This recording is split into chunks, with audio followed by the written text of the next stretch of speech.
Eh bien, bonjour à tous, j'espère que vous allez bien. On est évidemment très content de vous retrouver pour ce premier Meetup Scrum Live. Donc on initie ce nouveau groupe qui sera évidemment basé plutôt sur Paris vu qu'on est sur Paris. Même si au fil du Tour de France qu'on fait, ça nous arrivera d'essayer de voir à d'autres endroits. Ça commence la semaine prochaine avec Lille. Ouais. Du coup, vous en fichez puisque vous êtes sur Paris. Bon bref, c'est toujours la même chose dans un sens ou dans l'autre. Voilà, et donc du coup, voilà, on démarre ce meet-up. On va essayer sur une fréquence de tous les 2 mois, on dit comment on dit, c'est pas bimensuel, non, c'est bisuel, non, bimestriel, c'est pas mal. Bah non, bimestriel avec comme démestre, effectivement. Donc bimestriel, je me permets de tousser, je suis un peu malade. Et on a déjà des idées d'ailleurs pour les sujets suivants. On va notamment faire pas mal de tables rondes aussi. Est-ce qu'on leur dit le prochain ou pas? Oui. Le prochain, on va a priori le faire sur le sujet de est-ce que le marketing c'est le mal, voilà, avec le M majuscule, quoi. Voilà, parce que en général, notamment ceux qui ont un peu un passif d'ingénieur, il y a un peu ce côté-là de genre non, c'est juste là pour manipuler les gens, c'est forcément le mal, quoi. Voilà, un peu comme le coaching. C'est pas pareil.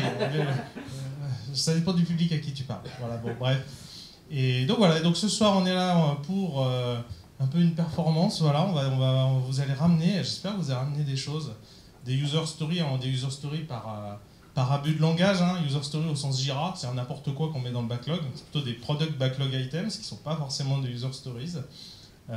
Donc comment on les découpe?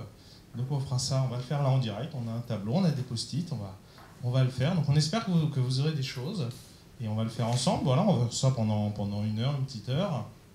Après, il y aura des pizzas qui arriveront. Et d'ailleurs, on va en profiter pour remercier Maltem. Qui est en train de boire. qui nous accueille gentiment, gracieusement aussi. Et donc, tu veux peut-être dire quelques mots? Je veux vous remercier merci beaucoup d'être ici, merci d'organiser Scrum Live chez Maltem. On est très content de vous accueillir. Donc Maltem, on est une société qui a été créée en 2001. Aujourd'hui, on est plus de 1000 consultants avec un véritable écosystème et une véritable offre agile. Et on est assez fiers d'organiser le premier Scrum Live ici. Mais je pense qu'on est plus là pour parler aujourd'hui de vous que de nous. Donc je vous laisse apprécier et je serai là après pour le cocktail pour répondre à toutes vos questions et échanger avec vous. Merci. Voilà, alors pour conclure, donc, je suis évidemment avec Constantin que vous devez connaître aussi. Je suis également avec Andy qui nous tend la main du coup sur l'organisation du Meetup Scrum Live. Je te présenter. Oui, moi c'est Andy, donc j'ai actuellement une casquette de tech lead, mais j'ai fait de l'agile, j'étais notamment Scrum Master sur des projets. Et je travaille actuellement pour Bivouac, qui est l'incubateur de BNP. Vous avez remarqué, on fait nos relots avec le micro, hein. C'est parce que c'est notamment pour l'enregistrement, on sait que ça marchera mieux, même si on sait qu'on pourra s'entendre sans micro, vu que la salle n'est pas très grande, on sait qu'en passant par micro, au moins ça l'enregistrement, ça l'enregistrera, parce qu'on va essayer de capter, on verra, je ne sais pas ce que ça donnera au montage, mais au moins on tente le coup, et voilà, on va arrêter peut-être de parler. T'as vu, je tiens longtemps hein, quand pour parler à rien dire, et puis on va y aller. Abonnez-vous, et activez la cloche, c'est ça? Et le Tipeee. Bon.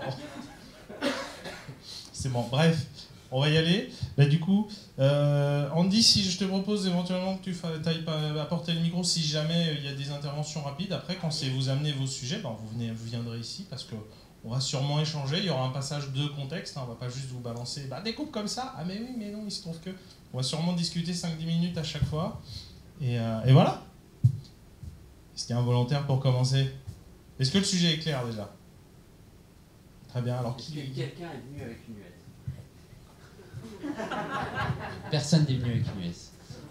Product Backlog. Product Backlog. PBI. Personne? Ah.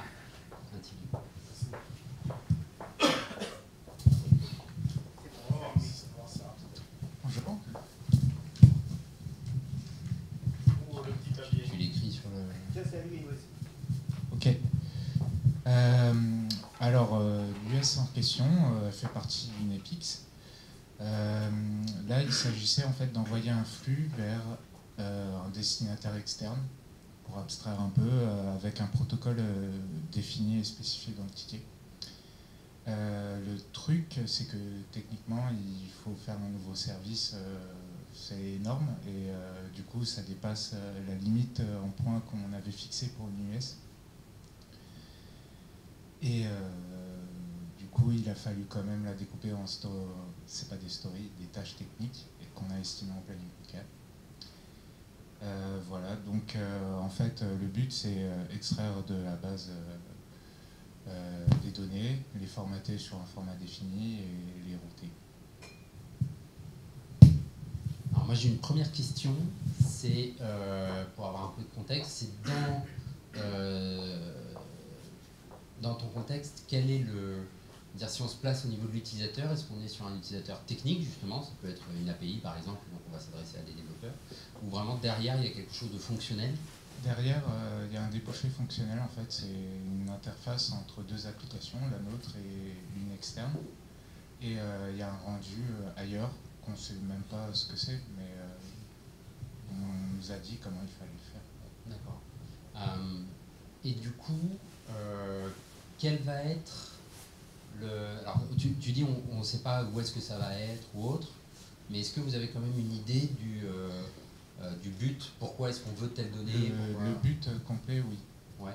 Est-ce que tu peux le décrire sans forcément rentrer dans donner des noms ou autre? Ça marche. On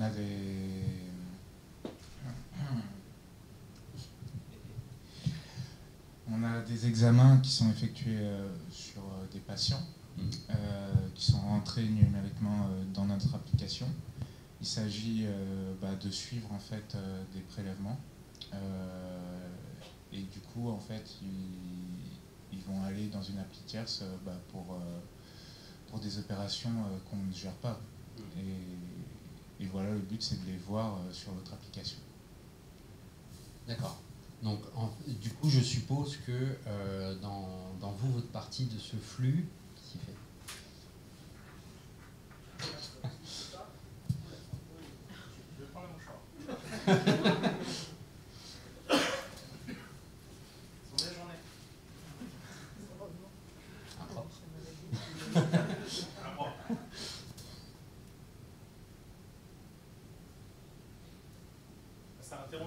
Non, pardon.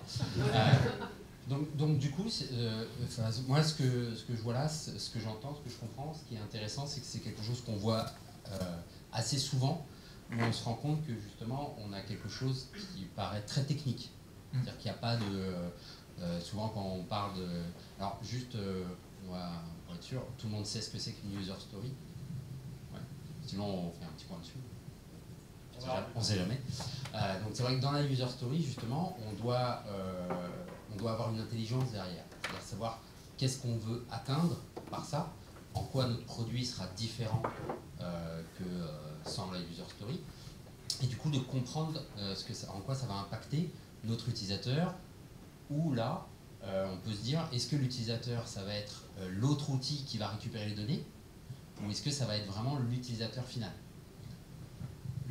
L'autre outil récupère les données pour ensuite les rendre à l'utilisateur final. Mais vous n'avez aucun contrôle sur l'utilisateur final, ce qu'il voit pas Non, on le force pas. Mais est-ce que c'est parce que c'est par exemple complètement une autre entreprise qui le fait? C'est un autre métier. C'est un autre métier, mais dans la même entreprise? Non. D'accord. Alors, moi, ce qui m'intéresse là, c'est donc toujours le but, vraiment, là, de l'exercice, c'est effectivement de ne pas faire un découpage technique qui est potentiellement relativement simple, mais vraiment d'aller chercher un découpage fonctionnel. Donc, encore une fois, en se disant, le but au final, c'est d'afficher de l'information, donner de l'information à un utilisateur. Donc, c'est de savoir déjà les types ou les informations qu'on va avoir. Donc, je suppose qu'il y a plusieurs informations qui vont être envoyées. Et du coup, on peut se demander si on ne peut pas justement fractionner ce besoin par soit carrément par information, soit par groupe d'informations, s'il y a des choses qui viennent de différentes bases ou de différents endroits, ça peut avoir aussi un intérêt. Donc là, est-ce que toi, tu vois dans le contexte, justement, de se dire, bah tiens, on a déjà cette information, on sait la récupérer, c'est quelque chose qu'on peut faire, en gros, on peut le développer et l'avoir dès demain. Un tout petit truc. Et alors, il y a plusieurs contraintes en fait. C'est que si le message n'est pas exhaustif, il va être rejeté. D'accord. Donc l'utilisateur ne verra rien. D'accord. Pas de finalité donc pour lui. J'allais revenir en fait, c'est sur la notion de est-ce que ça apporte de la valeur. Donc oui, ça apporterait de la valeur, par contre on ne le mettrait pas entre les mains de l'utilisateur final. Oui. Donc c'est ça, c'est-à-dire qu'à chaque fois quand on fait l'ensemble de ces éléments-là, on construit des éléments qui sont techniquement stables, tout marche, tout est nickel, il y a du fonctionnel et on pourrait le sortir en prod. Par contre, d'un point de vue business, ça ne fait pas sens de le sortir. Ok, mais il y a un deuxième souci, c'est que du coup derrière c'est un service qui n'existait pas. Donc en fait, si je le fais bout par bout, ce qui va se passer, c'est que je vais avoir une info qui va valoir 34 et puis l'autre qui après ça va valoir 1 tout le temps. Donc une grosse incertitude sur le setup et puis après des trucs qui dépilent. Mais du coup on est dans un tuyau.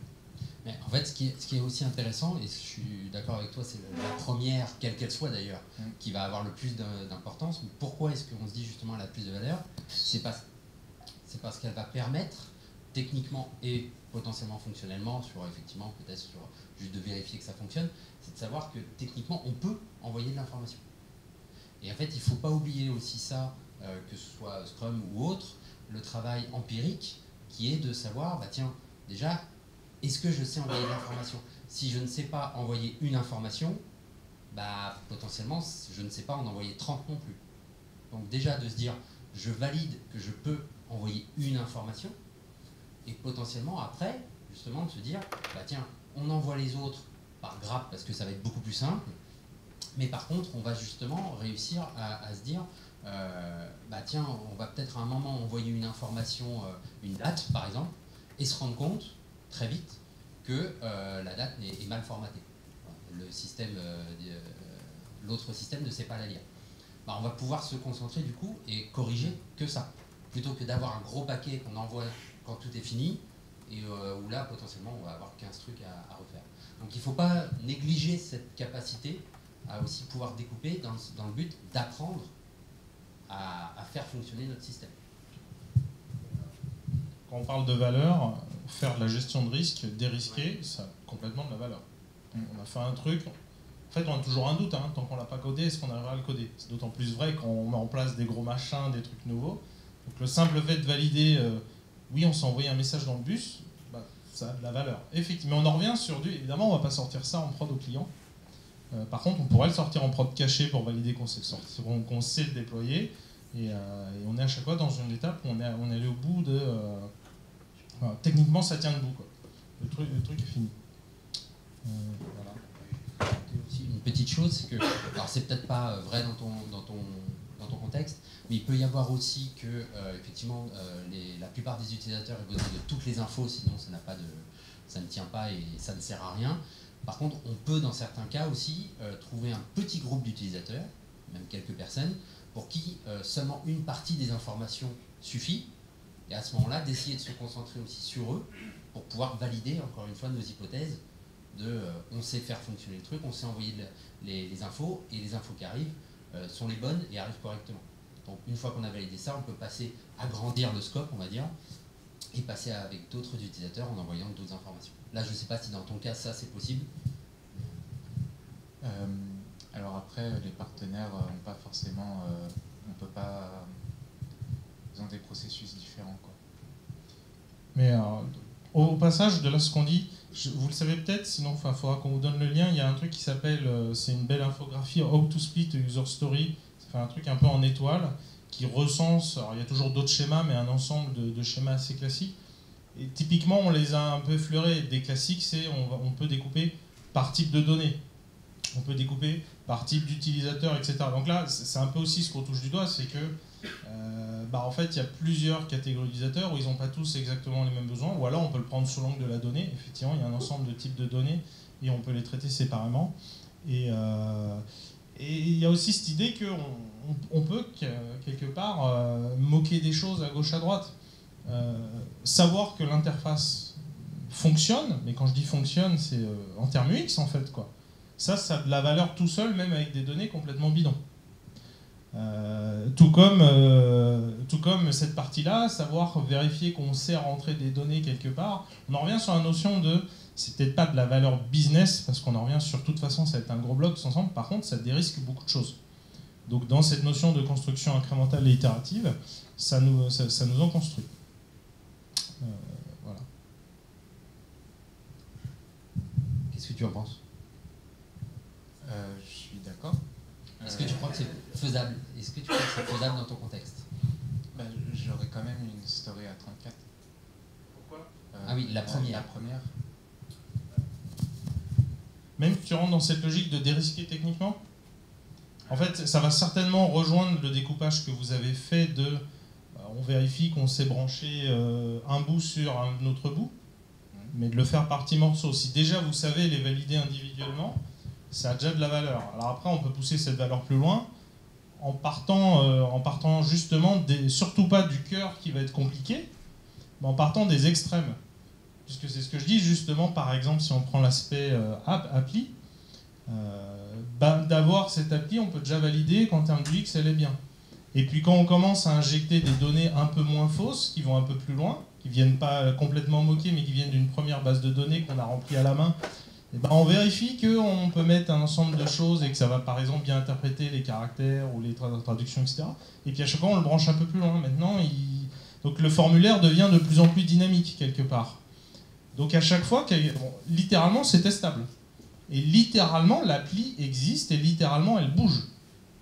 Donc on en revient sur, on ne va pas la mettre entre les mains de l'utilisateur final, mais on pourrait la mettre entre la main d'utilisateurs bien identifiés, des bêta-testeurs, etc., ou déjà juste entre nous, en review, les stakeholders, etc. On peut littéralement la challenger pour de vrai, et pas se limiter à regardez, on a fait notre appel Postman et ça retourne ce qu'il faut, quoi. Donc, ce qui change un peu déjà des choses sur ça. Et donc déjà, même ton 34, tu peux quand même réussir à le découper. Et dans l'idée, c'est que chaque étape, tu le réduis au maximum. C'est-à-dire que si ce qu'on veut, c'est s'assurer qu'on sait injecter des choses dans la base de données, donc on ne commence pas à se dire qu'on va injecter tout le modèle de données. Même ça, on peut le découper pour réduire les choses. Et de façon inverse, c'est-à-dire si la grosse partie de l'inconnu, parce que ça va être potentiellement de communiquer avec l'autre partie, l'autre API, en gros, de lui envoyer les données, ça peut être déjà de valider ça en se disant on écrit en dur des données et on essaie de les envoyer. Donc on n'a pas du tout d'appel à des bases de données, on n'a rien derrière, on a juste des infos en dur, on sait qu'elles sont bonnes, c'est-à-dire que tu as validé, tu as appelé le technicien derrière, de l'autre côté, on sait que c'est les bonnes données, et du coup, on les envoie.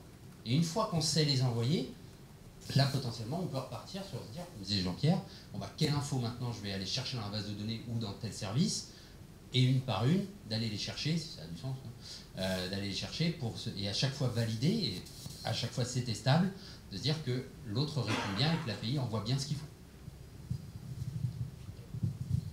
Et je rajouterais même, bien après, bien plus tard dans l'histoire, ça permettra même de le débugger en fait. Parce que justement, on aura... parce qu'en fait, quand on est en mode tunnel, on reste dans cette idée-là, un peu cycle en fait d'ailleurs, comme point de vue, où on se dit de toute façon, on va tout faire et à la fin, ça va marcher. Donc à la fin, on fait un test de bout en bout, puisqu'on a tout branché, quoi. Alors qu'en se forçant à faire les petites choses, on est obligé de mettre des petites des petites ouvertures pour regarder est-ce que ça marche ou pour injecter des données à chaque instant. Il y a un moment où tout évolue et on se retrouve plus tard. En fait, il faut tester. Alors, l'exemple le plus bateau, c'est on veut mettre un caractère spécial sur le front. Voilà. En soi, c'est très facile à tester si on a juste prévu que le front pouvait exister tout seul, en fait.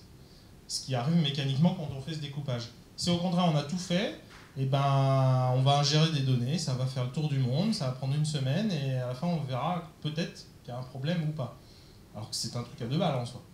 Et en plus, ça sera manuel d'ailleurs, probablement, parce qu'on passera par des formulaires, etc. Alors qu'en plus, toutes ces petites visières, en général, c'est des accès programmatiques, donc en plus, on peut les automatiser. Donc en plus, c'est très sain d'un point de vue stratégie, test automatique et non-régression en plus. Merci. Est-ce qu'on prend une photo parce qu'on va faire de la place ou pas? Ouais, moi je vais faire une photo. Est-ce que tu veux ta propre photo?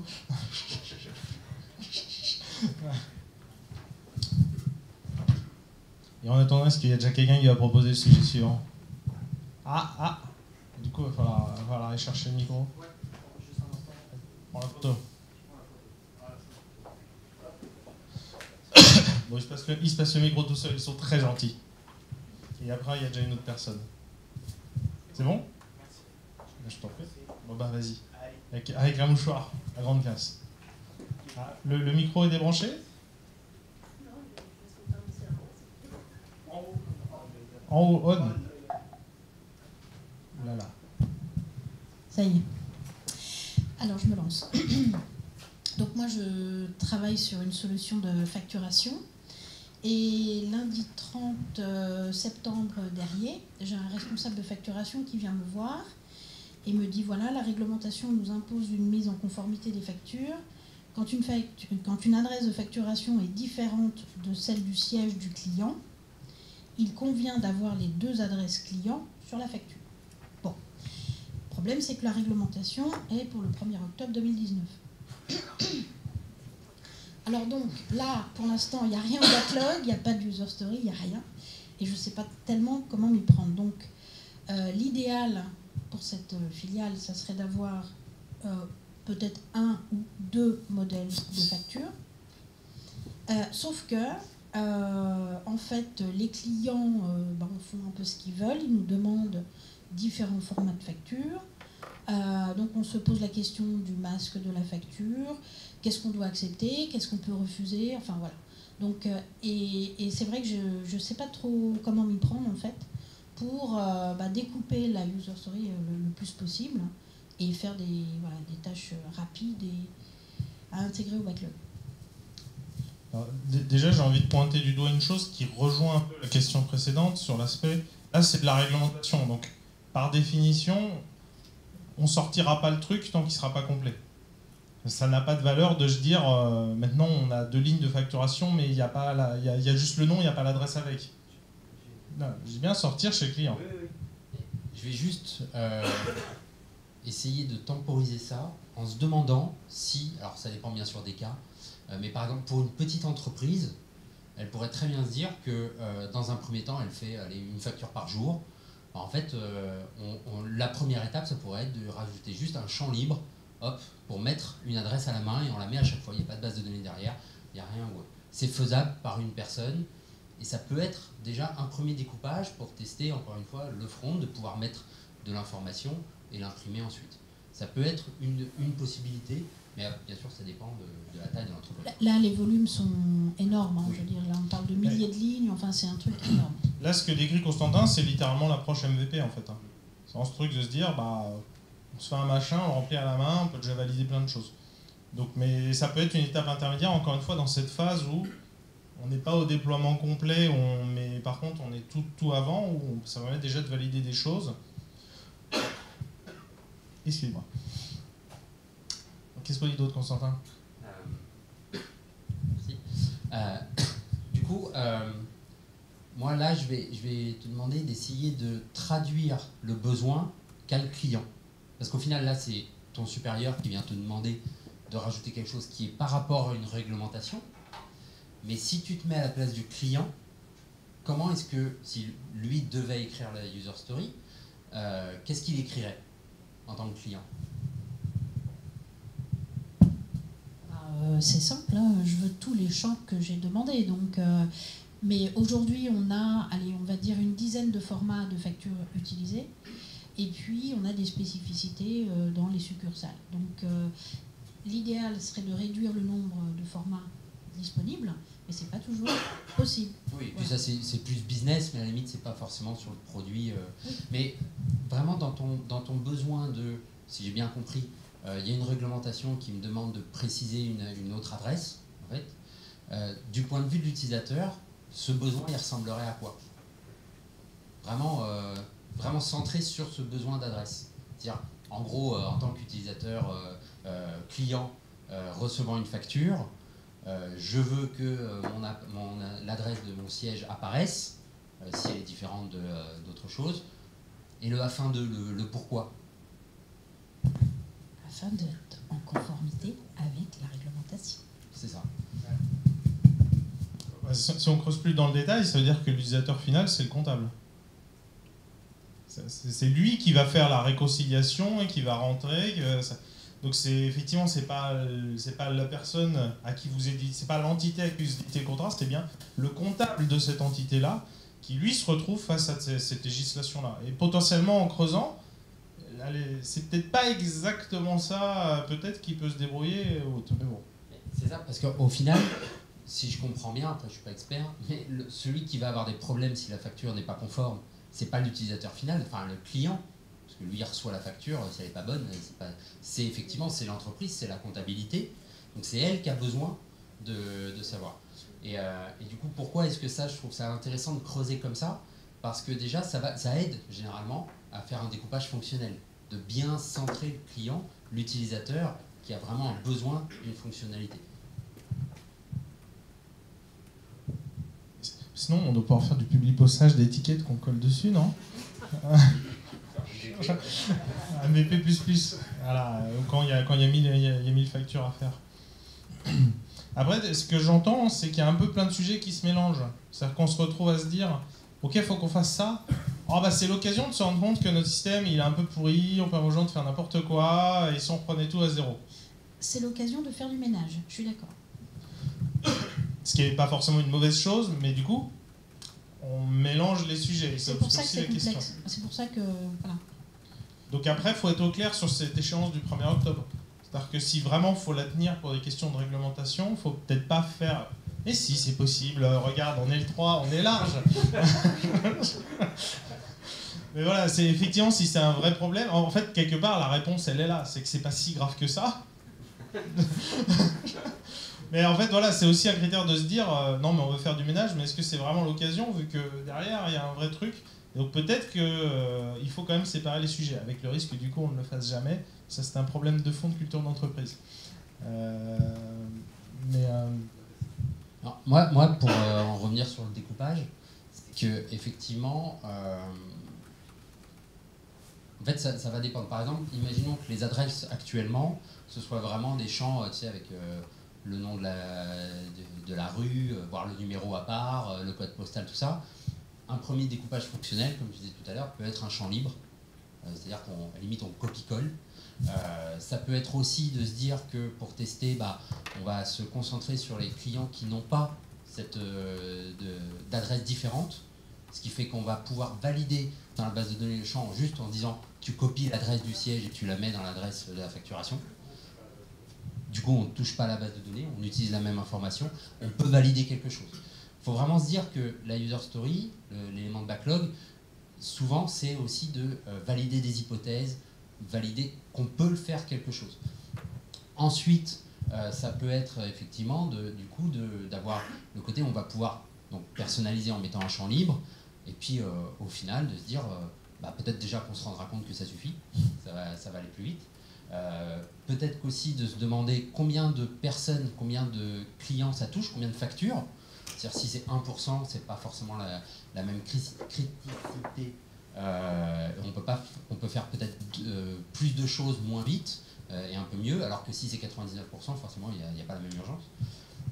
Et ensuite d'ajouter petit à petit justement, de se dire on va se concentrer sur des gens, on connaît la ville, voilà par exemple typiquement c'est toujours la même ville, c'est juste que c'est un endroit différent. On va pouvoir se concentrer sur un type de champ d'adresse et valider qu'on sait le faire dans la base de données et ensuite rajouter tous les autres champs une fois que ça c'est fait, le côté technique de la base de données est fait. Qu'est-ce que tu en penses? Je vais étudier tout ça. Merci. Tu nous diras. J'ai aussi une petite question pour toi. Est-ce que les données, la qualité des données aussi est un enjeu dans l'adresse, puisque ça se peut que les données ne soient pas Tu veux dire qu'on est des doublons, des choses comme ça? Des doublons ou parfois, par exemple, dans l'adresse, d'avoir la ville. Enfin, ça se peut, moi Non, c'est pas tellement là-dessus. Non. Juste pour une question, moi je vois un axe dans ce que tu as dit qui me semble être un bon axe de découpage, qui est les templates. Est-ce que par exemple il y a un template qui est plus utilisé que les autres, et quel est l'enjeu on va dire, de forcer tout le monde à utiliser ce template? Est-ce que ça serait quelque chose, au moins temporairement, qui pourrait être acceptable par exemple? Oui, alors on a des templates qui sont plus utilisés que d'autres, mais les spécificités tiennent à des relations contractuelles avec des clients pointilleux. Et là, on ne parle pas de centaines d'euros, on parle vraiment de gros volumes. Donc c'est ça qui est un peu gênant dans l'histoire. Oui, tout à fait. Oui, je pense que prioriser des choses, oui, mais traiter la question dans son ensemble est un petit peu compliqué. C'est vrai que ça part un peu dans tous les sens. Mais effectivement, on en revient sur toutes les manières de découper. On peut découper par type de données, par type d'utilisateur, etc. Et donc, oui. Non, bravo le monsieur. Alors c'est plus une réflexion et une question à des experts comme vous que je poserai. Sur les deux exemples qu'on vient de voir, j'ai l'impression, pour moi une user story doit répondre à 3 questions, c'est qui, quoi, pourquoi. J'ai l'impression qu'il y a une frilosité dans les organisations à répondre à la question à qui on s'adresse, du premier abord. Là, je l'ai vraiment senti. Et d'ailleurs, vous avez fait la remarque tout doucement, c'est en fait, au final, on s'adresse au comptable. Je ne sais pas si tu y avais pensé dès le départ, mais pour moi, c'est crucial. Dès le départ, j'ai une petite anecdote à ce sujet sur un travail que j'ai fait. Je n'ai pas une grosse expérience de PO, mais une fois, j'ai eu l'audace de mettre en tant que tech lead ou système admin ou comme ça dans une user story. Et ce qui m'a choqué, c'est que c'est un UX designer qui s'est moqué de moi. Alors je voudrais avoir votre avis là-dessus, quoi. Alors déjà, on confirme qu'il est fini le sujet. Très bien. Alors oui, clairement, chose qui tombe. C'est pas grave. Oui, clairement, c'est un... Enfin, sauf si on est en train de développer un outil soi-même, hein. Par exemple, je sais pas, on est chez Microsoft, on est une équipe qui développe Visual Studio. C'est pas choquant qu'ils aient des user stories en tant que développeurs. Mais parce que c'est littéralement l'utilisateur du produit. Mais donc, oui, les membres de l'équipe Scrum, ou globalement de l'entreprise, enfin l'entreprise, ça dépend, ça peut être des clients internes, mais en tout cas de l'équipe qui développe, ne devraient jamais se retrouver dans le qui. Effectivement, je pense qu'on a tous trouvé des équipes où il y avait, voilà, en tant que PO, je veux que mes devs écrivent des tests, quoi. Non, ma remarque n'est pas dans ce sens-là. Hein. C'est que on parle bien de story qui apporte de la valeur à la personne, à qui on s'adresse. Évidemment, pas. Est-ce que du coup, pour l'exemple, tu aurais la suite du. Je m'en souviens plus. Je suis désolé. Parce qu'en fait, il y a toujours une. Non, mais c'était un peu du même ordre, mais. Je sais plus. Voilà, clairement, quand je vois ça, avant de lire la suite, je m'attends à ce que ça soit n'importe quoi, si c'est ça la question. Et en fait, c'est souvent ce qu'on voit ça, je ne sais pas si c'est ton cas, hein, mais on voit ça souvent parce que justement les équipes, y a un coach qui est arrivé qui leur a dit qu'il faut écrire des user stories. Donc ils écrivent des user stories. Ou Jira, voilà. Donc ils écrivent des user stories et on tombe sur, en tant que développeur, je veux vider la base de données pour remplir avec des nouveaux champs, ou je veux ajouter un nouveau champ dans la base de données. Et ça, en fait, c'est juste... c'est pas une user story, parce que dans le user story, il y a le user, et c'est justement d'aller chercher pourquoi est-ce qu'on veut modifier la base de données, et on va dire c'est tout à fait valide d'avoir un élément de backlog. C'est pour ça que tout à l'heure, JP disait un product backlog items, c'est parce que c'est tout à fait valable d'avoir des éléments dans le backlog qui ne sont pas des user stories. Alors, on appelle ça parfois des technical stories, et on n'a pas besoin, il y a un épisode là-dessus, il y a Guillaume qui est avec nous, on n'a pas besoin en fait d'écrire le formalisme de la user story pour des éléments qui sont très techniques ou qui n'ont tout simplement pas de sens dans ce niveau-là. Par contre, moi ce que j'aime bien, c'est toujours quand même essayer de rattacher un besoin utilisateur un élément technique. C'est-à-dire qu'on veut rajouter un champ dans la base de données ou optimiser la base de données. Pourquoi? Qu'est-ce que ça va apporter? Ça peut apporter de la rapidité à l'utilisateur, de la fiabilité aussi. C'est aussi intéressant. Donc voilà, donc on n'écrit pas le formalisme, mais on sait quand même, on l'a dans la tête, pourquoi est-ce qu'on fait ça, qu'est-ce qu'on en attend comme gain. Encore une fois, ça peut être juste l'API est plus rapide, quoi, ou est plus simple à mettre à jour, on refactor, etc. Mais on ne va pas chercher la user story pour le principe de la user story. Ça, c'est quelque chose que j'explique souvent. C'est en tant que développeur, on va dire développeur un minimum expérimenté, on a cette responsabilité-là d'être capable d'expliquer à n'importe qui dans le reste de la boîte, et à commencer par son PO, c'est quoi l'impact sur le business de chaque élément du backlog. Il peut y avoir des choses techniques, et on ne parle pas de vulgariser l'aspect technique, hein, on ne parle pas d'expliquer l'aspect technique. On parle juste d'expliquer pourquoi c'est vraiment important, il faut le faire, et en termes business. Le PO ne comprend peut-être pas en fait vraiment ce que ça fait, ce que ça veut dire.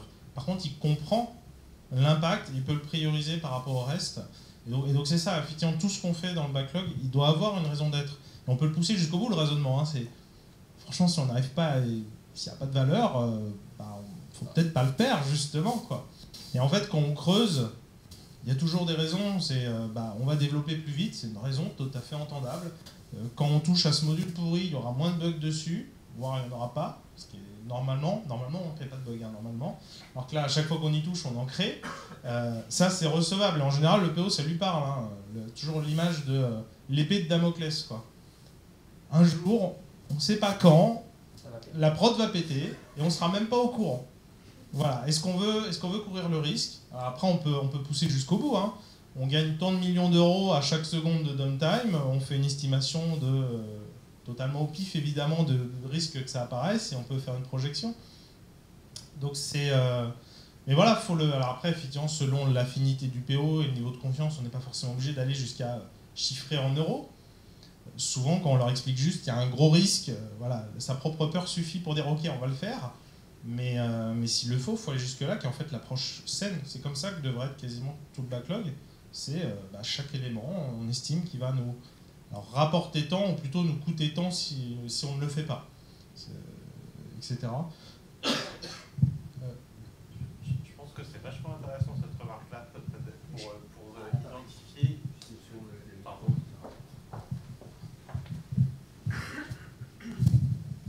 On n'est plus directement dans le découpage, mais dans ce qui permet d'aider au découpage et donc d'identifier le qui. Quand on n'arrive pas à trouver à qui ça apporte de la valeur, ça peut être intéressant de se trouver qui est-ce que ça emmerde si on n'a pas la fonctionnalité. Et là, on avait la réponse tout de suite, en fait. C'est une très bonne remarque. C'est-à-dire que, pour moi, quand je suis avec des PO, vraiment, c'est ce challenge-là où, généralement, un PO qui débute, voire qui débute pas, mais il va vraiment écrire ses user stories comme des specs, quoi. Et, voilà, on tombe sur des trucs. Non, mais il va l'écrire comme si, parce que justement, il ne va pas chercher réellement qui est l'utilisateur, qui va bénéficier de la modification, et ni pourquoi est-ce que ça sert. Moi, c'est vraiment 9 fois sur 10 quand j'arrive quelque part, les user stories qui sont à peu près des vrais user stories, c'est en tant que je veux que. Et ça se finit là. Et il n'y a pas du tout derrière de recherche de qu'est-ce que j'en attends et que j'en attends. Et du coup, comment je vais mesurer que ça a eu un bon impact. Enfin voilà, il y a toute cette recherche-là. Et pour moi, c'est vraiment un signe de, en fait, on dépile un backlog, mais il n'y a pas de réflexion derrière du besoin de l'utilisateur. Ça peut venir du business par contre. On voit de plus en plus que le business n'est pas suffisamment impliqué aussi sur cette analyse. Oui. Avec plein d'ateliers, en 2-3 niveaux, tout ce qu'on veut, mais ils ne se mettent pas suffisamment en relation avec l'équipe pour justement apporter ces informations de concrètement, les gars, ce qu'on a livré la dernière fois, qu'est-ce que ça vous a donné? C'est ça. Alors, je vais juste répéter pour le micro, c'est en fait ce que tu disais, c'est que le métier n'est pas assez impliqué généralement avec l'équipe pour passer cette information. C'est bien ça.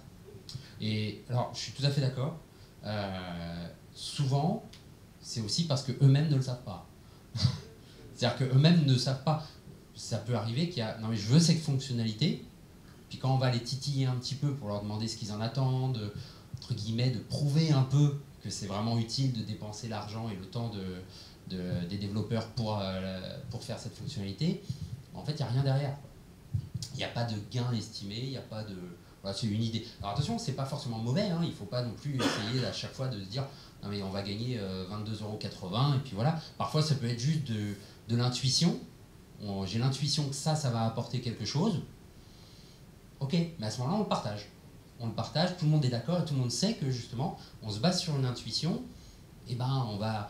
Alors ça après c'est peut-être un sujet à part entière d'un meet-up, c'est de savoir justement, j'en parlais dans une dernière vidéo, sur savoir justement si jamais c'est juste une intuition et qu'on veut juste tester quelque chose, quel est le niveau de qualité qu'on va mettre dans le truc.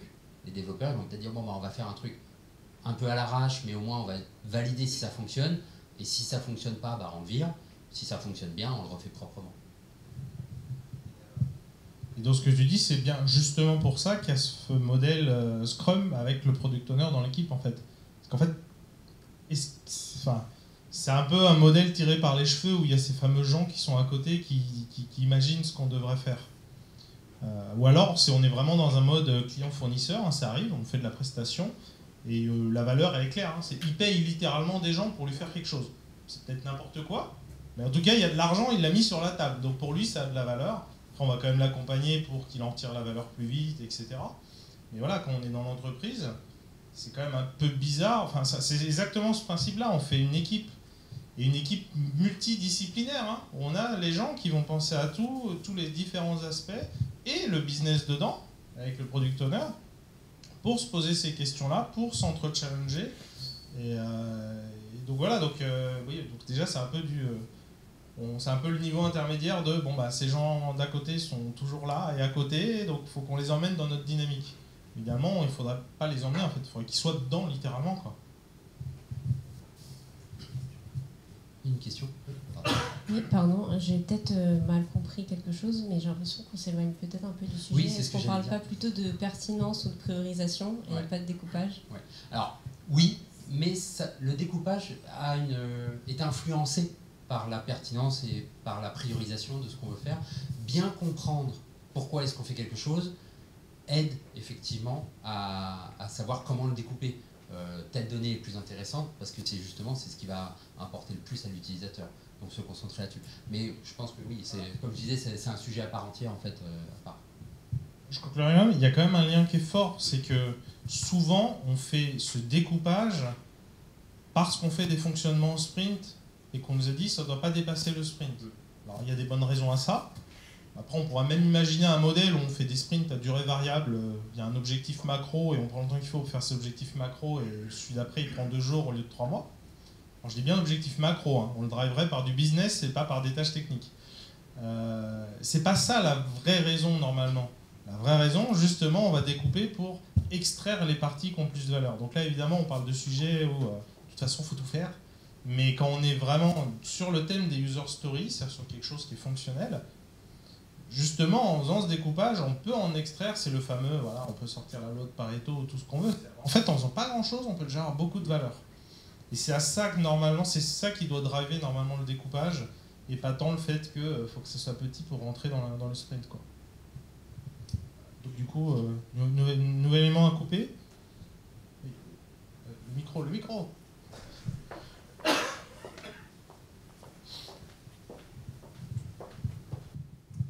Oui. Donc moi je voulais parler d'un problème récurrent qui nous arrive sur le découpage des user stories. On a une application existante, donc on va dire en tant qu'utilisateur, je veux pouvoir m'identifier pour pouvoir faire une action. Et ce qui nous arrive souvent, c'est que le PO il rajoute une nouvelle feature qui implique derrière un gros gap technique. Donc au niveau end user, le gap il est petit, genre supposons on doit s'authentifier, on met un PIN, et le prochain gap c'est on met son empreinte sur le téléphone par exemple pour se connecter. Mais derrière il y a beaucoup de techniques. La user story en lui-même, on pourrait dire qu'il rentre dans le sprint futur.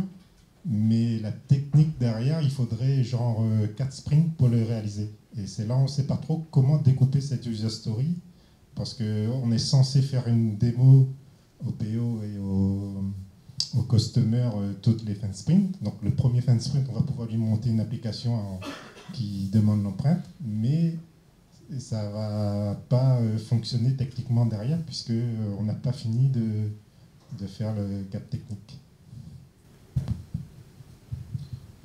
Alors déjà, il y a des découpages qui pourraient s'apparenter techniques qui font du sens. C'est-à-dire que derrière, est-ce qu'il y a plusieurs sortes d'API? Si on part sur de l'Android ou autre, en fait, il y a peut-être plusieurs API à implémenter, donc ça peut être une forme de découpage. On va supporter que ce sous-ensemble de devices pour la première version. Oui, il y aurait plusieurs, on va dire, d'OS, Android, iOS. Mais quel que soit l'environnement qu'il y a derrière, l'OS qu'il y a derrière, la partie vraiment l'algo de reconnaissance, c'est même une fois qu'il est codé, on va dire, une fois qu'il est réalisé, le mettre sur Android ou le mettre sur iOS, là effectivement ça rentre dans un sprint. Mais c'est le premier, on va dire, le premier, pour finaliser l'algo en lui-même, comment le mettre dans un sprint. Comment justifier qu'il y a des gens qui vont travailler sur le sprint derrière sur cet algo et pouvoir démontrer quelque chose à chaque itération. Donc déjà, ce que tu dis, c'est qu'il va y avoir un algo qui va être compliqué. Oui. On peut probablement faire des versions intermédiaires d'algo, parce qu'un algo, c'est typiquement, il y a des branchements, il y a plein de choses, donc on peut probablement faire des versions allégées qui font qu'une partie du parcours. Oui, mais le souci qu'on a, c'est que pour le end-user, il n'y a pas de différence. Si, parce qu'en fait, pourquoi il y a un workflow compliqué dans l'algo? Parce qu'en fait, il y a différents cas de figure. Donc en fait, c'est différents cas d'usage, soit des utilisateurs différents, soit parce qu'ils utilisent l'appli différemment. Donc après, ça dépend du cas de figure, mais j'imagine que si y a un algo, encore une fois, c'est pour gérer plusieurs cas de figure. Donc on peut découper par workflow, par type d'utilisateur ou par données. Et si c'est juste parce que c'est un algo technique qui va faire le calcul, on doit pouvoir faire des versions plus simples. C'est ce que disait Constantin, et le cas de figure où finalement l'adresse du siège et de facturation c'est la même. Là c'est pareil, tu as toujours c'est des cas à la marge, mais où les choses sont beaucoup plus simples. Et en fait, finalement, on en revient à même... s'ils implémentent l'algorithme en faisant du TDD, ça va se faire tout seul. Parce qu'en fait, ils vont mettre... J'ai un cas de test, qui est, quand il se passe ça, il arrive ça. Et TDD, juste... TDD, Test Driven Development. Ah oui, ok. Oui. Donc c'est vraiment une approche de développeur où on n'écrit jamais de code directement. On commence par écrire un cas de test. Après, on doit le faire passer, peu importe si le code est dégueulasse. Et après, on le refactor pour prendre en compte l'ajout par rapport à l'existant. Et après, on rajoute un cas de test. Donc en fait, quand tu fais ça, tu vas littéralement construire incrémentalement ton algorithme en partant en plus des cas de figure. Il y a un cas de figure, j'ai telle entrée, ça me donne telle sortie. Alors du coup, le premier algo, c'est probablement return la valeur qui m'intéresse, et ça passe. Et après, effectivement, on ajoute un deuxième. Et là, du coup, on commence à mettre de l'algo, etc. Et évidemment, je dis des bêtises. Ouais, juste pour revenir dessus, j'ai eu un cas de figure qui était un peu similaire. Merci. Pour rebondir dessus, en fait, j'avais un cas de figure qui était un peu similaire sur un projet, et le découpage qu'on a fait, c'est tout simplement un peu ça, en fait. C'est-à-dire que si on reprend l'exemple de l'empreinte digitale, la détection, ça aurait été par exemple juste détecter que la personne a juste posé son doigt déjà sur le bouton, et après autoriser l'authentification. Puis après, faire peut-être un autre cas où on va juste gérer l'erreur. Puis après, un autre cas où on va faire l'appel avec l'API. Et là, on va vraiment vérifier qu'il y a une authentification. Mais ça permet déjà, au début, de vérifier que déjà le schéma où simplement le cas où c'est bien vérifié, donc ça s'est bien passé, admettons, c'est bien le scénario qu'on attend en fait, finalement ça se passe bien. Les cas d'erreur, c'est aussi une manière de découper qui marche bien, cas d'erreur. En fait, je suis d'accord avec le concept, c'est un peu ce qu'on a fait. Ce qu'on n'arrive pas en fait, c'est qu'est-ce qu'on démontre du coup au client, puisque lui, les cas d'erreur, c'est pas vraiment ce qu'il attend. Lui, ce qu'il veut, c'est pouvoir s'identifier. Attention, le client, il doit aussi quand même être content de savoir que quand il met pas le bon doigt, ça ne valide pas. C'est-à-dire que ça a de l'importance pour lui, pour sa sécurité. Donc il ne faut pas hésiter à lui démontrer ça, à lui montrer que bah tiens, quand tu avais le doigt et que tu venais de le tremper dans le Nutella, bah, ça marchait pas, maintenant ça marche. Enfin voilà, il y a plein de cas justement. Alors bien sûr, au début, ça va être très simple, comme on disait là, ça marche quoi qu'il arrive. Bon bah ça marche. La deuxième revue, tu vas lui montrer, oui mais regarde, maintenant que tu n'es pas dans la base, ça marche pas. Bon, déjà c'est pas mal. Maintenant, dans ce cas-là, quand on mettait le doigt à moitié, ça marchait pas. Maintenant, ça marche mieux. Pour tel groupe d'utilisateurs, ça marchait pas. Maintenant, ça marche mieux. Et ainsi de suite. Il y a toujours quand même quelque chose. Alors, bien sûr, c'est pas aussi spectaculaire que les premiers, mais c'est tout à fait normal parce que dans l'approche, je sais pas si tu vois, c'est dans l'approche création de valeur. Donc, dans l'approche, le temps par la création de valeur, ce qu'on produit, en fait, la bonne courbe, c'est comme ça. C'est-à-dire qu'on produit beaucoup de valeur tout de suite, et forcément, plus le produit avance, moins la valeur est spectaculaire. Mais c'est quand même normal, c'est une bonne chose en fait. C'est vraiment que ça veut dire qu'on a produit les bonnes choses et qu'on a pu valider des trucs.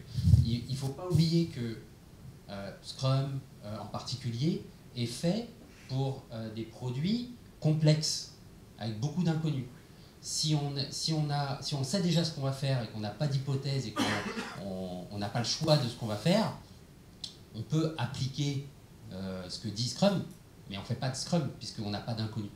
Et donc, ce qu'on disait tout à l'heure, c'est que déjà valider que les gens essayent de se connecter avec leurs doigts, c'est déjà pas mal. Parce que si on se rend compte qu'on le met à dispo, que ça marche ou pas, peu importe à la limite, mais que personne ne le fait, parce que les gens ne sont pas intéressés par ça, bah en fait, on a déjà fait une première étape qui nous rapporte beaucoup d'argent, parce que ça veut dire qu'on n'a pas développé notre algorithme super compliqué pendant des semaines pour quelque chose que les gens ne vont pas utiliser.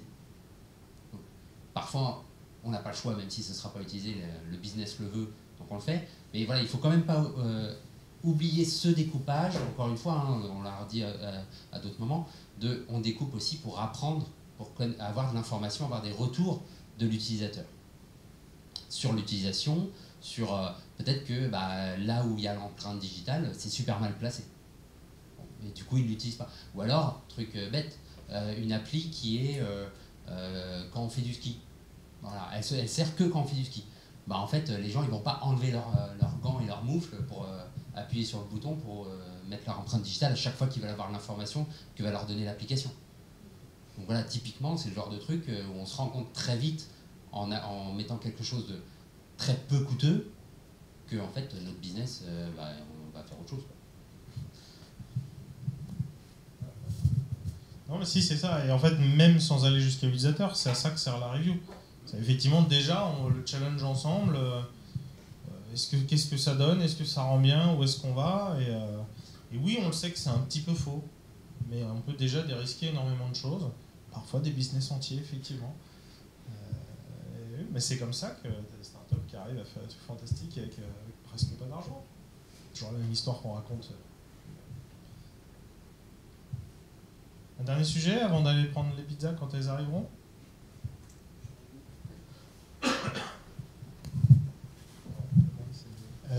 Tu parlais tout à l'heure de technical story, de user story. J'ai un cas un peu intéressant. On a actuellement une application qui charge une base de données tous les soirs. Sauf que c'est vraiment, il charge la base de données, c'est-à-dire il supprime l'ancienne base de données et remplace toutes les données avec des données nouvelles. Et sauf que ça fait pas beaucoup de lignes, mais ça fait quand même un certain nombre de lignes, plus d'un millier de lignes. Ce qui fait que parfois il y a certaines de ces lignes qui n'ont pas besoin d'être supprimées, on pourrait dire, on va juste les mettre à jour et ainsi de suite. Le problème est que si jamais la suppression et l'injection en fait de ces données se fait mal, on n'a plus aucune donnée dans l'application. Et c'est sûr que au niveau du business, ça coince de dire si jamais tu as fait une injection et que le lendemain il n'y a plus de données, qu'est-ce qu'on fait. Mais d'un autre côté, qu'est-ce que moi je pourrais, qu'est-ce qu'on pourrait me dire, qu'est-ce qu'on pourrait montrer justement à l'utilisateur en disant, bah voilà, maintenant ça se passe où on fait juste une mise à jour sur une des lignes, plutôt que faire une suppression, restauration de base de données. Est-ce que c'est clair comment je l'ai expliqué? Alors, moi, j'ai connu ce cas-là quand j'étais dev dans un système, alors je ne sais pas si c'est ton cas là, où c'était un système de CRM d'envoi d'email. Et effectivement, en fait, il y a des agrégats qui tournent toutes les nuits et on remplace tout pour savoir qui doit recevoir des emails ou pas. Oui, c'est ça. Donc, je connais. En fait, moi, encore une fois, j'aurais tendance à, avant de chercher à découper ça, comment le faire, parce que ça peut prendre du temps, c'est de savoir pourquoi est-ce qu'on veut le faire. Qu'est-ce que ça va apporter, en fait. Qu'est-ce que ça va apporter? Alors, il y a deux cibles dans l'apport. C'est l'utilisateur final. Est-ce que ça lui apporte quelque chose? Potentiellement, je n'ai pas l'impression, parce qu'au final, c'est vraiment que quelque chose qui est fait derrière et puis la nuit, quoi, en gros. Donc, en fait, si jamais il se retrouve sans données le lendemain, l'application, il y a... Non, ça, il y a le risque, effectivement, voilà, Donc, alors, oui, je vois ce que tu veux dire. Donc, en fait, ce que ça va lui apporter, c'est que en cas d'échec, en cas d'erreur du script, il ne perd pas tout. Voilà, il a quand même des données. Donc ça, voilà, déjà, on trouve une application. Après, il ne faut pas aussi oublier non plus le côté business value. C'est-à-dire, pour le business, c'est aussi du temps de calcul en moins, de la ressource processeur. Enfin, il y a plein de trucs qui font que ça fait économiser de l'argent en plus. Donc, après avoir cherché ça, on peut se demander justement comment est-ce qu'on va faire. Là, pour moi, le découpage, il va être assez technique. C'est-à-dire que on va faire l'opération déjà en se disant on va tout refaire sauf un champ. Puis on voit ce que ça donne et on apprend comme ça de voir, et puis toujours en essayant. Alors je ne sais pas comment on gère ça d'ailleurs, comment on peut gérer ça dans une user story, de créer, si en fait avec les critères d'acceptation ou les tests d'acceptation, de créer des erreurs. C'est-à-dire se dire je veux qu'il y ait une erreur pour voir ce que ça donne et en apprendre, quoi. Donc effectivement dans les critères d'acceptation, on va se dire on crée une erreur et on apprend tout de suite de l'erreur, donc je mets le mauvais champ ou quelque chose comme ça. D'accord. Après, est-ce qu'il n'y a pas un peu aussi un côté, on saute sur la solution technique parce que c'est cool la technique, parce que en fait le problème de fond, c'est, de ce que je comprends, c'est du hardening, c'est du blindage. C'est juste qu'on veut pas que le truc grave arrive. Oui, c'est ça. Parce qu'en soi, c'est dommage, il met 3 heures pour rajouter 2 lignes, mais il le fait le soir, donc quelque part on s'en fiche. Ça pourrait être un autre débat de comment on réduit notre charge AWS la nuit, mais apparemment là c'est pas le cas. Et donc ça repose des questions sur est-ce que finalement il ne faudrait pas plutôt travailler sur la qualité du code, sur le coverage de test. Est-ce qu'il ne faudrait pas simplement reproduire, avoir 100% de coverage sur le fameux script, s'assurer qu'il marche forcément, avoir justement beaucoup plus de recovery. On peut même imaginer des choses où on ne va pas effacer la base de données, mais plutôt avoir 2 bases de données en parallèle et on ne soit pas à la fin si ça s'est bien passé. Qui est la même chose qu'on fait avec des déploiements de serveurs, etc. Où là, entre guillemets, on est sûr du résultat. Bon là, du coup, je pars complètement du sujet, vu que je challenge la solution qui était proposée. Donc du coup, c'est pas bien. Si, je trouve que c'est bien, parce qu'en fait, on se rend compte, moi ça m'arrive souvent, que le découpage, le fait de découper la user story, de challenger le PO, l'utilisateur sur son écriture, en fait, fait émerger de nouvelles solutions.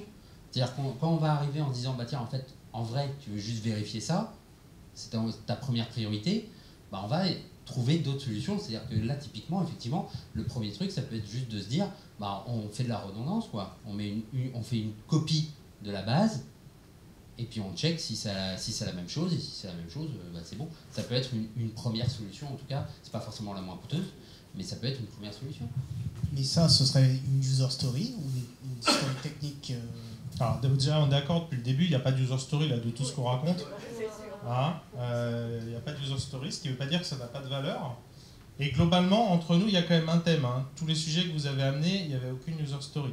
Donc on va supposer que découper une vraie user story, c'est évident grâce à ce super formalisme. Et que voilà, donc on est tous victimes de ce méchant Jira. C'est sûrement la cause de Jira qui appelle tout user story. Mais donc oui, après tu peux faire le découpage technique et après tu peux toujours faire un découpage de sorte qu'à chaque fois tu apprends, tu valides qu'on sait faire quelque chose, qu'on va dans le bon sens. Et peut-être qu'on sait qu'on ne va pas remplacer l'ancienne procédure tant qu'on n'aura pas tout fait. Mais voilà, il y a plusieurs types de champs à rajouter. Ben, à chaque fois, ce n'est pas exactement la même logique. Donc on peut les faire un par un, par type, si on va sur cette stratégie-là. Si on va sur du remplacement, ça peut être juste quand on voit que le truc il rate, on restaure celle de la veille, si elle est toujours dispo. Et puis bon, qu'est-ce qui se passe quand ça échoue, ça aussi? Il faudra faire de l'alerting. Parfois, en fait, ce qu'il faut juste envoyer, c'est juste un alerting. Hein. En fait, on s'en fout que ça plante, déjà, si on est au courant. C'est une première étape qui est pas mal. À la limite, t'es pas très content quand tu dois te réveiller le soir pour que les gens puissent bosser à partir de 9h du matin. Mais déjà, ça donnera des stats de est-ce que ça arrive si souvent que ça, en fait. Ça se trouve, c'est juste une crainte et pas un vrai problème. Et donc, faut peut-être pas le faire. D'accord, merci. Est-ce que les pizzas sont là? Bon, c'est tant bien, il y a un dernier sujet à traiter. Sauf si personne n'en a plus. Un sujet. Ah. En fait, c'est une user story qui a déjà été découpée, mais qui a engendré, je dirais, une baisse de motivation par rapport à l'équipe, justement, du fait de ce découpage. Et je trouvais ça intéressant de l'évoquer. En fait, c'était une story qui se basait sur une API, en fait, qui fournissait un service en fait, à une autre application. Et ce service, c'était des messages en fait, qui étaient mis à disposition. En fait, on devait rajouter une information dans ces messages. D'accord. La story en elle-même a dû être découpée. Pourquoi? Parce que l'ajout de cette information dans ces messages, qui était typé, impactait énormément le SI. Donc on avait plus de 90 cas tests à gérer, donc c'était pas possible de l'envisager sur une seule story. Il fallait faire ça pour un sprint, c'était pas possible. Donc on a découpé par type. C'est-à-dire que pour un type, on a rajouté cette information, puis pour un autre type, on a géré cette information, etc. Le problème, c'est que sur l'algo, qui était fait par les développeurs derrière, il a fallu gérer spécifiquement chacun de ces cas. Alors que le fait de le faire génériquement est plus simple en fait, pour eux. Du coup, en fait, de l'avoir fait spécifiquement et de savoir pertinemment en fait, que derrière, sur le 3e sprint, admettons, ils auraient dû supprimer ce qu'ils avaient fait, les gênait, ce que je peux comprendre. Donc voilà, je me dis, est-ce que finalement, aussi dans certains cas, découper une user story, est-ce que ça risque pas d'avoir aussi un impact sur la motivation de l'équipe si elle sait qu'elle va devoir défaire finalement ce qu'elle a dû construire pour faire ce découpage? Est-ce que les développeurs en question, ils testaient aussi? Alors, oui. Ils aidaient. Alors, c'est-à-dire qu'il y avait des personnes qui étaient plus compétentes, on va dire, dans le test, mais qui, en sprint, s'il y avait plus de charges de test, rejoignaient les testeurs pour pouvoir tester. Est-ce que tu penses qu'ils auraient été plus motivés à tout faire d'une seule fois et être dans un tunnel sans fin? Parce que, évidemment, c'est facile de tout faire d'une fois, mais quand tu déroules tes 90 cas de tests d'un seul coup, il y en a toujours qui passent pas. Et donc, du coup, tu es dans une boucle sans fin de « Ah, mais en fait, il y a un bug, je le corrige, et je repasse mes 90 tests, et pas juste les 3 auxquels on a touché, et en fait, il y a encore un bug, et ainsi. Donc ça, évidemment, ils ne l'ont pas vécu grâce à ça. Donc, je vois ce que tu veux dire, mais... justement, il ne faut pas négliger l'aspect tel que tu l'as formulé, c'est super pertinent. On se rend compte, vous avez fait preuve de maturité, vous avez dit, ok, si on touche ça, 90 cas tests. Et en soi, c'est aussi un découpage qui tient la route, hein, par cas de tests, globalement. C'est une manière de découper les choses, parce qu'effectivement, on doit livrer jusqu'au bout, donc on a vraiment testé. Après, je pense que c'est une image de l'esprit, quoi. C'est oui, globalement, je fais le code en une fois, c'est la même ligne, quoi. Sauf que dans ta ligne, il y a un if, donc en fait, ça fait x2 en combinatoire. Donc la dimension test, elle est importante. Donc après, je sais pas, du coup, sur la notion de motivation... Pour moi, il y a le côté, effectivement, ils n'auraient pas forcément été plus motivés de le faire d'un seul coup, donc c'est un moindre mal, peut-être. Et puis, il y a aussi de... Comment ? Oui, déjà de base, c'est que ça faisait chier du cours, ouais, c'est sûr. Mais il y a aussi le côté où c'est souvent parce que justement on voit un côté de on dépile une liste de choses à faire. Et on n'a pas forcément les développeurs n'ont pas forcément ce réflexe de se dire, en fait, avec ce premier truc, j'apprends quelque chose. Et c'est vraiment une des bases aussi, un des fondements du TDD. C'est-à-dire que quand on va écrire un test, c'est ce qu'on veut, on fait le truc moche, mais ça fonctionne. On a validé qu'on sait le faire. Après, on essaye de le faire un peu plus joli. Mais on a validé qu'on sait le faire. Et bien là, c'est la même chose. C'est-à-dire que le côté sympa de faire le premier, c'est de se dire on dérisque, on apprend, on sait qu'on sait le faire. Bah, le côté ensuite, de le rendre le truc plus générique, c'est du refactoring en fait, d'adapter par rapport à la quantité.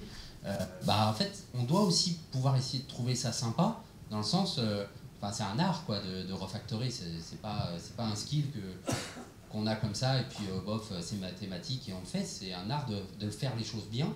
Il y a peut-être là-dessus où ils peuvent trouver cette solution, mais en fait, moi, ce que tu me décris, c'était plutôt, en fait, on a une liste de trucs à dépiler, on a découpé en faisant une liste de trucs à dépiler, on n'a pas ce côté de, on sait pourquoi est-ce qu'on l'a découpé, on apprend, et ensuite on essaye de faire mieux, et au final, le but des dernières stories, c'est de faire mieux, c'est d'améliorer ce qu'on a fait, et pas forcément juste d'empiler les fonctionnalités. Je ne sais pas si tu vois ce que je veux dire. Alors, pas tout à fait. Disons qu'en fait, ce découpage par type est fait effectivement fonctionnellement ça apporte de la valeur en soi. C'est-à-dire que oui, effectivement, on va tester que déjà, c'est attendu, en tout cas, ce format qu'on attend en retour de cette fonctionnalité est le bon, et pour ce type-là. Donc oui, ça apporte de la valeur. Mais disons que c'est vrai que pour la dev team, le fait de l'avoir découpé, de s'être dit, mince, là en fait, concrètement, si je rajoute une ligne, j'aurais pu le faire. Mais là, du coup, je vais devoir aller chercher en base de données, aller chercher vraiment quel type en fait je vais devoir gérer, le modifier et renvoyer que celui-là, enfin vraiment faire un cas spécifique qui est finalement assez lourd. Du coup, mais oui, je comprends. Au final, ça aurait été plus simple de faire oui. de façon générique. Oui. Et en fait, j'aurais tendance à dire... En fait, on est quand même très technique là, donc c'est vrai qu'on s'éloigne de la user story du côté fonctionnel. Mais au final, moi j'aurais tendance à dire, est-ce qu'on ne pourrait pas se dire, on découpe les tests par les tests, par contre on essaye tout de suite, alors pas tout de suite, on fait un cas très précis, ça renvoie, je dois avoir ça, ça renvoie ça, je passe au moins un test, et en fait ensuite j'essaie de le faire générique en rajoutant à chaque fois les tests. C'est-à-dire de faire le côté itératif, non pas sur le code, ou alors juste une ou deux fois, quoi, les premiers trucs on refactor très vite, mais en fait de faire ensuite sur les tests, je sais pas. Oui, j'ai quand même juste une question, tu l'as peut-être dit, si c'est le cas, je n'ai pas bien écouté. Qui a décidé de ce découpage? Ils étaient impliqués, les devs, dedans? Alors oui, ils ont été impliqués, mais c'est eux qui l'ont fait... Oui, tout à fait, ils étaient impliqués. Ils ont compris la démarche, ça, il n'y a pas de souci là-dessus. Mais disons que ça les a... voilà, ils n'étaient pas hyper motivés à cette idée non plus, quoi. C'était un peu à contre-cœur. Non. Oui. Donc en fait, c'est juste que le boulot à faire était chiant. Ouais.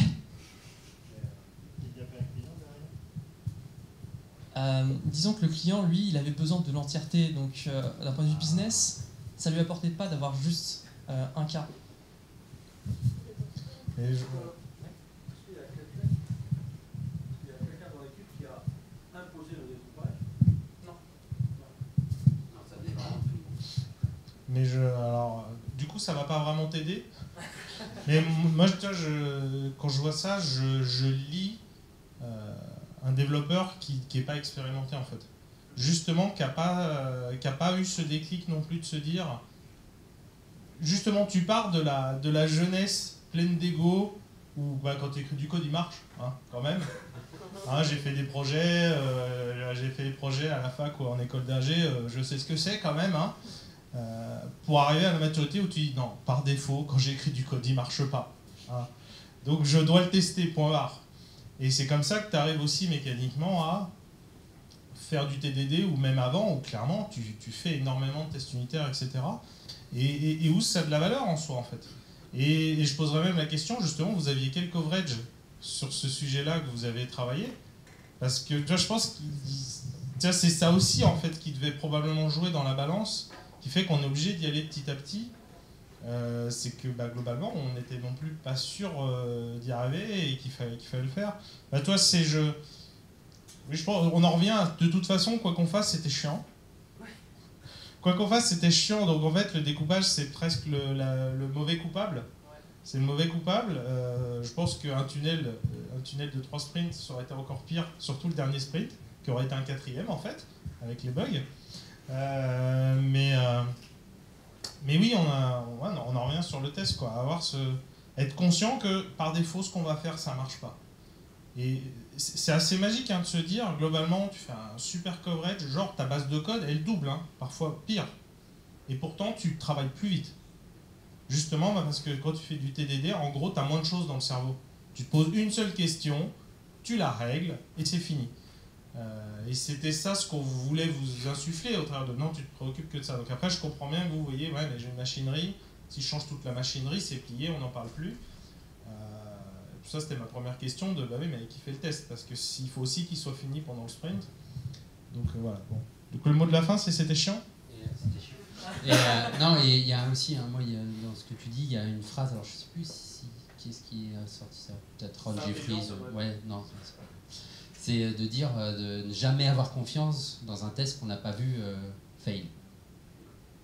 Parce que si le test est toujours vert, il ne veut rien dire.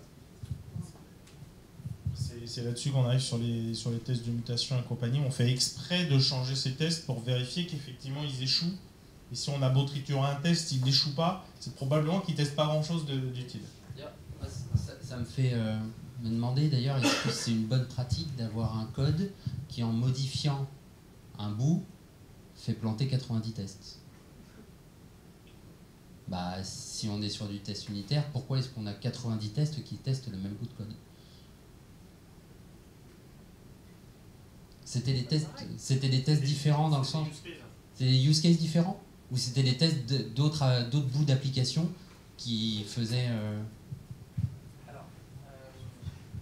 En gros, est-ce que quand un test échouait, on devait toucher à une autre partie de l'application, ou ça restait vraiment ciblé sur celle-là? D'accord, ok, pardon. Non, c'est bon. Est-ce qu'on conclut, Constantin? J'ai vu que les pizzas étaient là. Alors vous avez peut-être pas vu, mais il y a un moment où le tas s'est retourné de pizza. Je balance, ça sera marrant de voir ce que ça donne. Non, Jean-Pierre, tu avais parlé tout à l'heure d'un site de tram. On peut le noter. Il faudra qu'on le retrouve. Oui, je crois que c'est Agile for All. Donc AJLE 4 ALL qui propose, mais si vous cherchez dans Google How to Split a User Story, notamment en mode recherche d'images, vous allez tomber dessus direct, ça fait un dessin avec des petits dessins à côté. Et il y est sur l'épisode, sûrement dans la description de l'épisode Découper une User Story de Scrum Life. Il y est. Mais voilà, et on le mettra dans la description du groupe Meetup, il n'y a pas de souci, et relancez-nous, balancez les commentaires si on les a pas fait, comme ça on pensera à les mettre. Et voilà. On va s'arrêter là. Quel est le mot de la fin? Est-ce que c'était bien? On leur fait un rôti ou c'est has-been? On sait ce que c'est un rôti? Non. Ah, bah alors, avec des petits oignons, pardon. Voilà. J'ai une blague nulle, mais il rigole, donc il faut faire des blagues nulles. Bah vas-y, Constantin. Donc du coup, un rôti, si on va vous demander de... Alors c'est pas noter la prestation, on ne donne pas un jugement, mais on va juste dire si pour vous, vous allez dire 1, si jamais vous auriez préféré être ailleurs, parce que voilà, ça ne vous a pas intéressé, voilà. Oui, vous auriez pu partir. Voilà. 5, c'est vraiment, c'est aller au-delà de ce que j'espérais et j'ai appris des trucs que je ne pensais pas apprendre. 4, généralement, ça correspondait à ce que j'attendais. Voilà. Oui, non mais ça veut dire que c'était bien, mais on peut avoir quelque chose qui est bien, mais on n'a rien appris. Non, pour moi c'est le 2. Tu embrouilles tout le monde. On n'a pas les mêmes trucs. Non, bah voilà, en gros, 1, J'aurais préféré être ailleurs. 5, c'était au-delà de mes espérances. Allez, 1, 2, 3, donc chacun lève la main.